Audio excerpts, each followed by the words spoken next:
everyone. Welcome back to SPEA Speaks. We're going to start this episode off by talking to Dr. Mike Meru on the topic of clear aligners. This is not only an ethical standpoint for Dr. Mike Meru, but also a professional one that regards his own business. So this will be really neat to hear from him. He's got a lot of great insight, and I hope you guys enjoy. Dr. Mike, how are you doing today? I'm awesome. Thanks, Becca, for having me back. How are you? Of course, we love having you on here. Obviously, leader of all of us, so we love hearing from you. I'm doing great. Just got back from school, so it's always good to jump on here and get some insight from you. Dr. Meru, I would like you to introduce yourself because you do such a great job at it, and I don't want to miss any of your great points that you have to make. Oh, geez. So yeah, Mike Meru.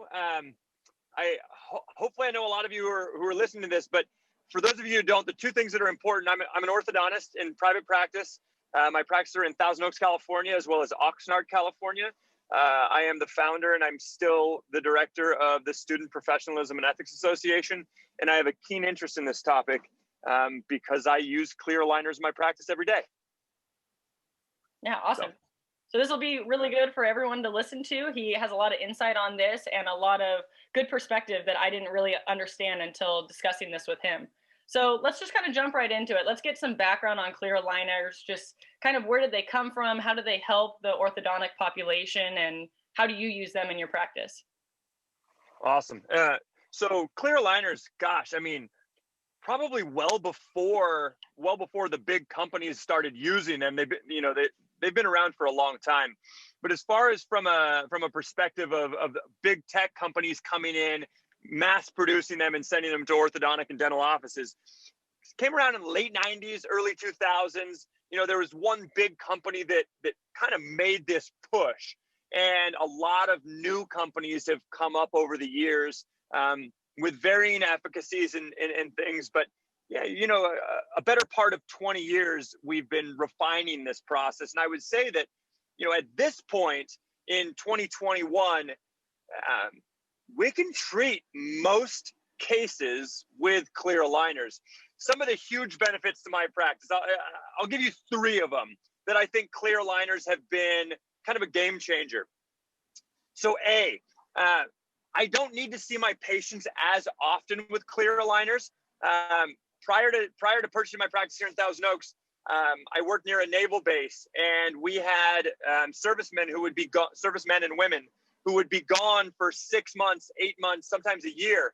And I could give them their entire, you treatment plan beforehand, what's going to happen in the future. So I could give them all of their trays, see them a year later, and they never lost progress. I think that was a huge thing that it did. Second thing that it did is it provided an aesthetic option, especially for those who had, that needed to be in public. They had concerns, whether they met with people as their job, or whether they just didn't want to wear braces. I think it gave them a great option. And then C, this is something that's not talked about very often, but in my practice, it plays a big role.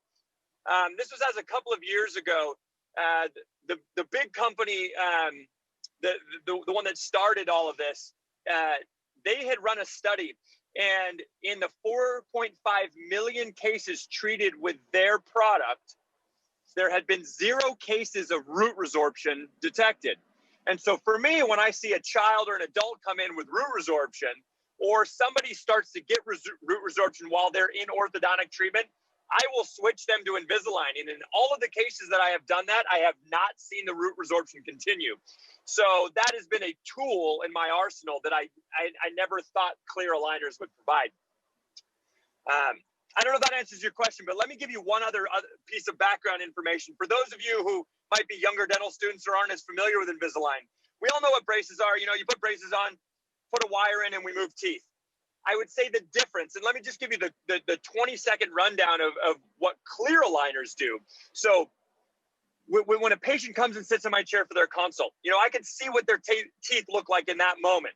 But then what I do digitally, in any sort of clear aligner case, digitally I create what I want their smile to look like when it's perfect. Then we fabricate trays.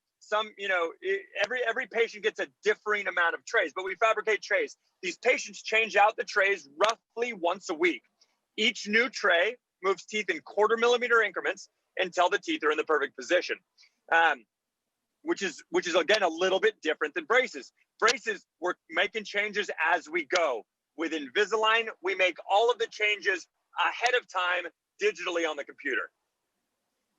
Right, and it's small movements. The biggest thing here is that we're not moving teeth at a drastic rate, and not naming any names of anyone or anything, but there are companies out there with those clear aligners that we've seen have been trying to do this at ridiculous rates of movement and causing a lot of problems for patients.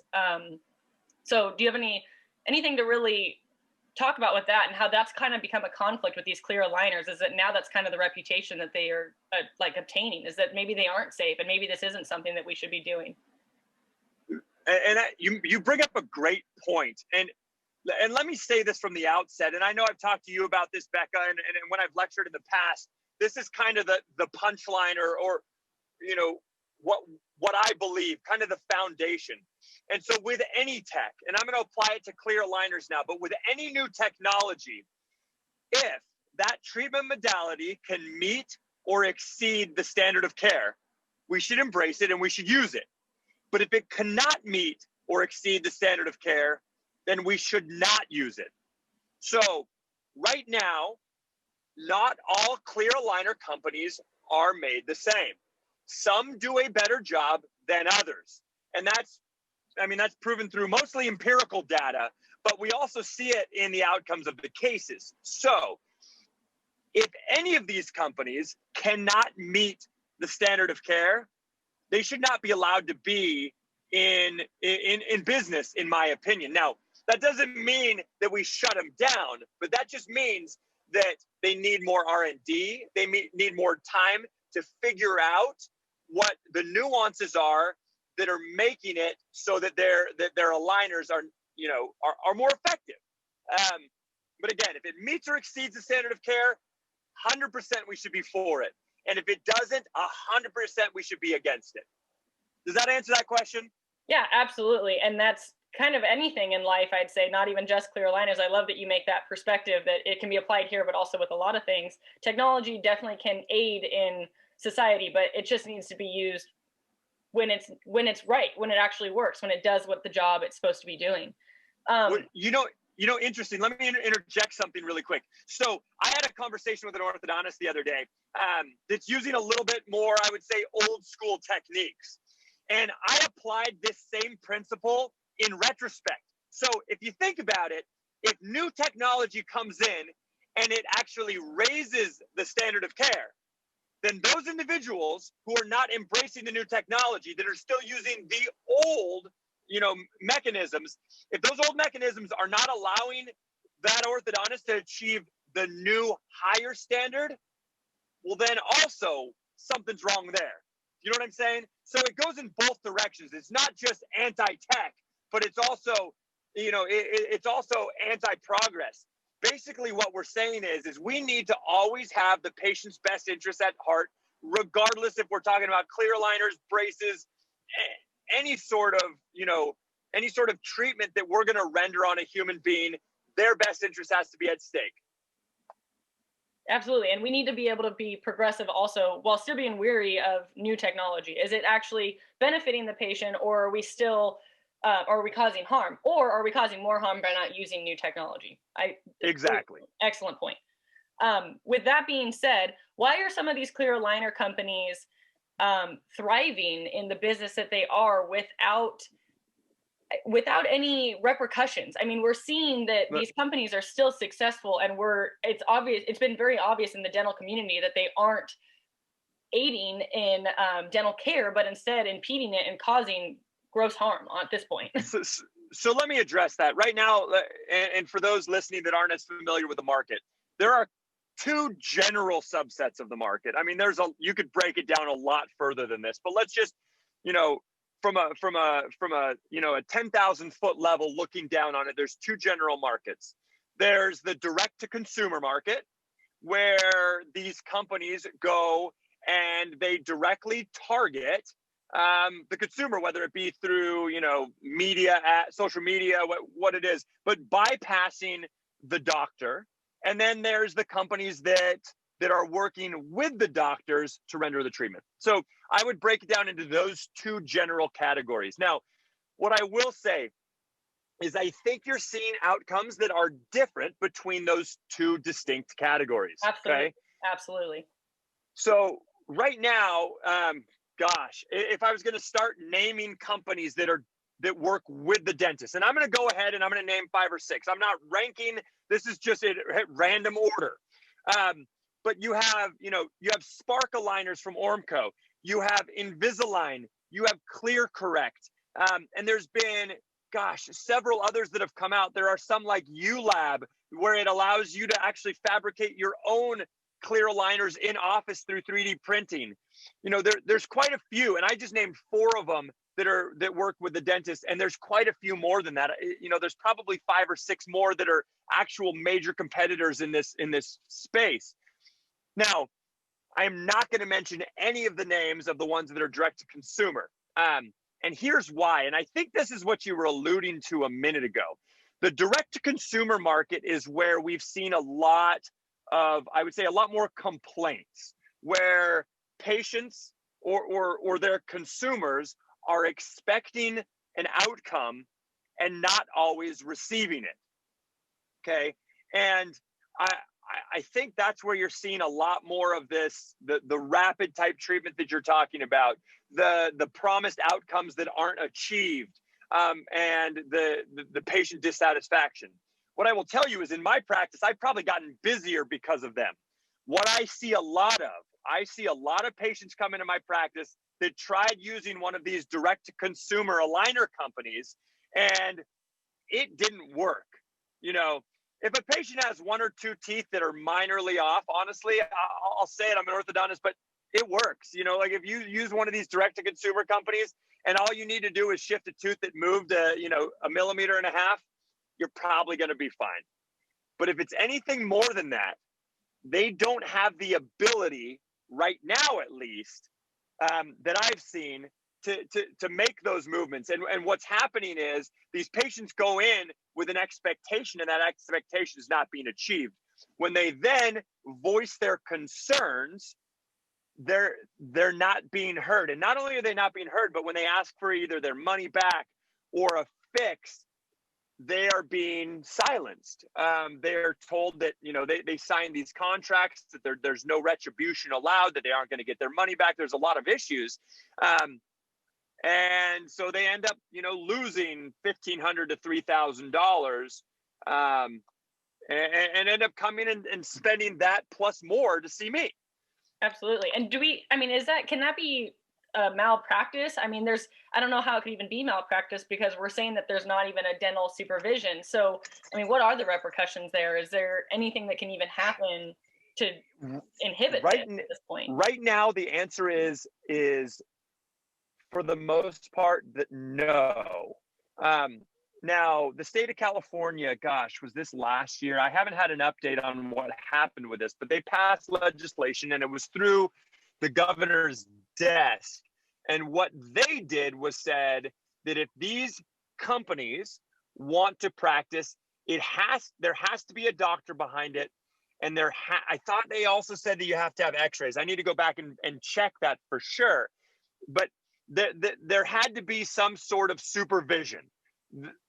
They mandated that. And so it made these companies scramble a little bit. And I don't know how they weaved through it. But I will tell you, I had a patient in my chair, last week. And it was a young lady, and her case would be overseen by a doctor. When it wasn't going the way she wanted, she tried to say, okay, I know this is being overseen by a doctor. Can I speak with that guy, that individual? She's like, I understand I might not be able to meet with she or he, but can I at least have a phone conversation? And they wouldn't allow it. They wouldn't even give the name of who it was. So, is it shady? I'm not gonna pass judgment there. I think anybody listening to this can pass their own judgment. Here's what I will say, is going back to that foundational principle we talked about. In my opinion, I have not yet seen direct-to-consumer aligner companies meeting or exceeding the standard of care. And so does that mean that regulation needs to happen? Maybe. Maybe somebody needs to go in there right now. You, like you said, can it be malpractice? There needs to be something that holds them accountable. And whether that be malpractice, whether that be a Better Business Bureau, I don't know. But again, if they're not going to meet or exceed the standard, they need to be held accountable for their actions. So, yeah, where to go from there? I did hear big talk about a class action lawsuit. I've heard this from multiple people that have been behind it, and I haven't heard it announced publicly, but that there may or may not be class action lawsuits coming out against these direct-to-consumer companies via patients, not from orthodontists or dentists, but from patients seeking to get the money that they lost back. Well, that's pretty great, because it's big money too, right? I mean, a class action lawsuit for the legal team who takes it, and for the individuals. I mean, we're some of these companies are valued at over $1 billion now. So, I mean, they're pulling a lot of money from the market. And so if they're going to pull that type of money from the market, they need to be responsible to either, again, meet the standard of care, or the public deserves to be paid back. Absolutely, yeah. In my opinion. That's Mike Meru's personal opinion, of course. Yeah. Well, and, kind of tying this back into the ethical standpoint, in dental school, we're always told don't, and I'm sure in the real world, this is our oath that we take, is no harm to the patient. And we're seeing these companies that don't have to take that oath and don't have to do anything that holds them to an ethical standard. And they're rendering harm at this point. I mean, people are losing their teeth, bone resorption is at like a crazy rate, just general harm. And so, right. I mean, ethically, they don't have anything that is holding them except for being bad people. But besides that, there's nothing that says, hey, don't do this, don't make choices like this. So I think it's important to also state that ethically, like, this is so far out of line, and it's unbelievable that we don't have any control over these big corporations, because, I mean, they don't have the same standard of care as us, because they don't have standard of care. Like, they don't have dentists working behind them to say, look, we can't do this isn't right, and we're pushing way too fast and going and causing disease, basically. To your point, it's an interesting space. And when I say space, dentists and orthodontists have carved out a niche in the oral health market, right? And pretty much we have a monopoly on it. And it's a positive monopoly, because there is competition within that market, but dentists and dental specialists are the ones who are in charge of oral health. But all of a sudden, with our rapidly progressing, world, as far as technology goes, these companies found a niche that hasn't been filled yet. And there's no regulation for it because it's brand new. And so all that tells me is that, I don't think the individuals who own these companies are necessarily bad. I just don't think they don't have 100% of the knowledge of what they're doing yet. I think they're trying. I just don't think they have, their attempts have not been able to achieve that standard. So there needs to be regulation. But they did find a new niche, and there needs to be some regulation there. And I think it's coming. California, like I said earlier, from the governor's desk, made that first, that made the first step towards having some sort of regulation.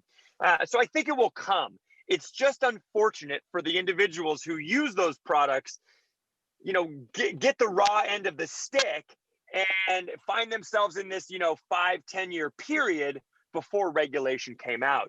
Those are the people that I feel for. And I've seen, gosh, I don't know what the numbers are, but I've got to see 1 to 2 of them in my office a week. Yeah. And then I'm one orthodontist out of lots in Los Angeles and Ventura counties, Absolutely. So can I, unless you have another question about that, can I shift gears for just a second? Yeah, absolutely. So speaking of ethics and the professionalism aspect, let me also throw this back at us dentists and orthodontists for just a minute. So I, for a number of years, lectured for one of the bigger clear aligner companies. I don't right now, Not that I won't in the future, but I don't now.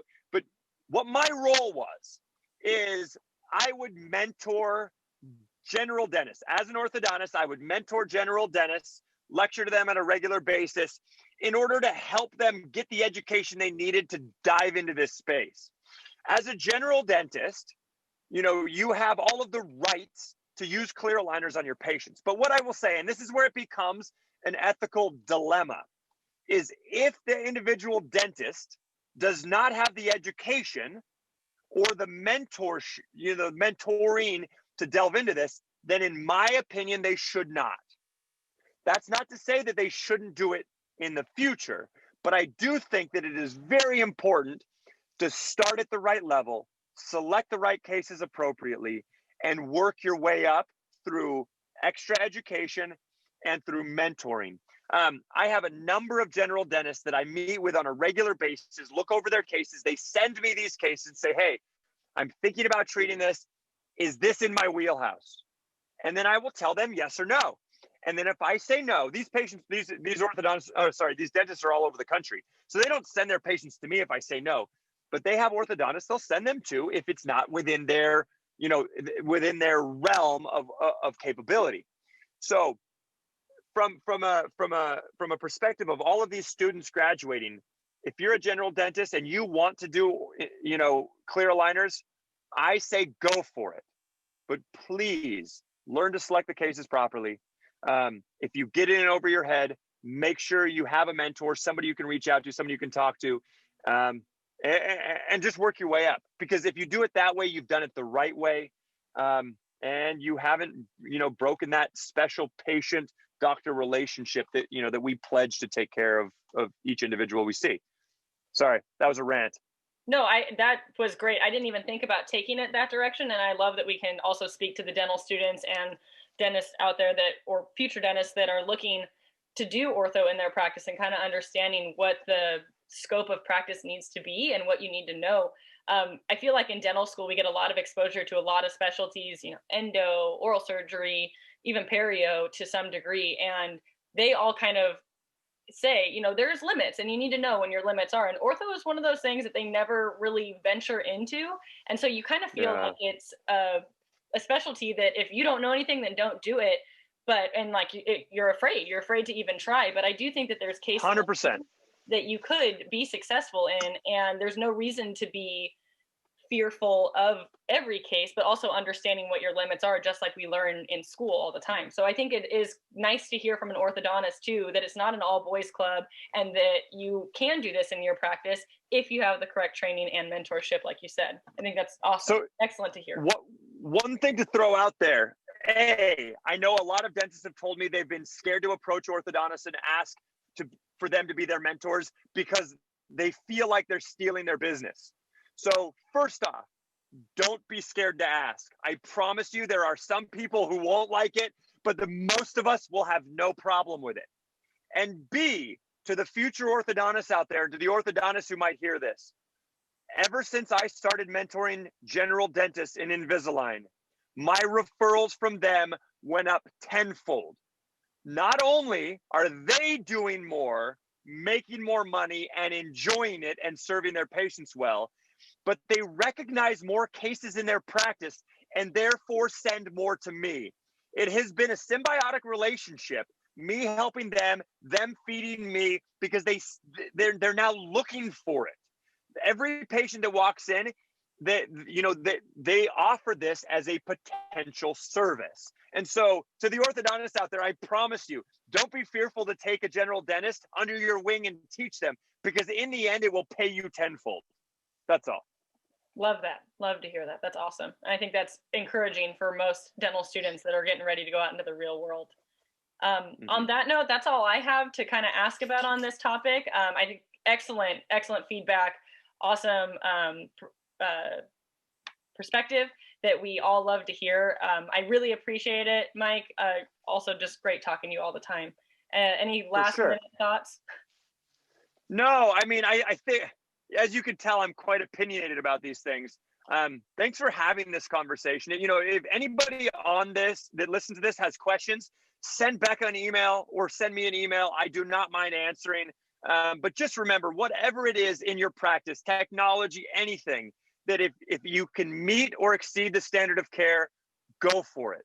But if you cannot, seek the education, do more research, figure it out, a way to do it that does meet or exceed that standard.